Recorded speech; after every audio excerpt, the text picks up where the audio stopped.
welcome to Black Coffee Chronicles. On a recent trip to Panama and El Salvador, I had a moment that changed everything. It reignited my passion for coffee and set me on the path to starting my own coffee brand. Today, I'm taking you with me as I taste one of the world's most legendary coffees, Panama Geisha, for the very first time. Let's dive in. On my first full day in Panama, I booked a coffee tasting tour with Panama Crafted Tours. I was greeted by Paulette, the owner of the tour company, and Giancarlo, a master roaster and the owner of Gato Solo Coffee Roasters, where the tasting took place. Giancarlo led the session and introduced me to a proper coffee cupping experience, my first ever. We sampled several varieties, including Robusta, SL28, Geisha, their house blend, and even the Cascara, or the dried coffee cherry.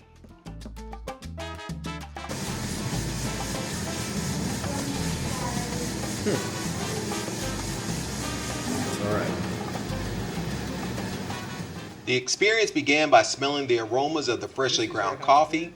Then we noted the scents during the brewing process. Once the coffee cooled, we moved on to the cupping stage. Giancarlo gave a great demonstration of the classic cupping whistle. Than anything I've ever experienced before. And it has a very floral smell. Very floral. So I'm super curious about that one. This I think is going to be my favorite. And I don't know why. I think that one's going to be my favorite. So the finger assessment, super cool.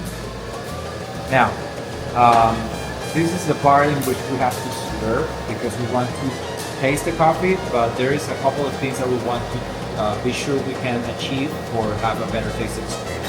The first is that we need to aerate the coffee. Okay. So as in wine that we do the bubbling thing, in coffee we do the slurping thing. Sure. And with that slurp, what we achieve is to get air, to get our retronasal cavity involved. Okay. So we have a better perception of what we call flavor. Okay. Flavors as an experience is a mix of what you feel with your taste buds, acidity, saltiness, bitterness, etc., and what you feel in your smell. That's why when you have a cold and you try something, you can feel the perception.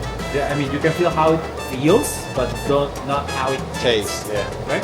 So in order to do that, what we do is that we take a little bit with the spoon. We don't fill the whole spoon. We just take a little bit, and we slurp very rudely as we are having hot soup. Okay. Sample.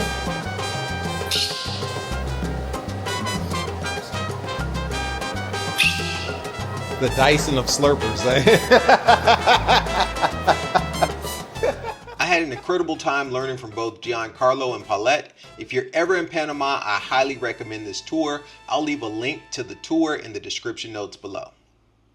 Next up, I stopped by Giancarlos's cafe, Mentiritas Blancas, or Little White Lies, just up the road in the El Cangrejo area. I grabbed an early lunch and the sandwich was amazing.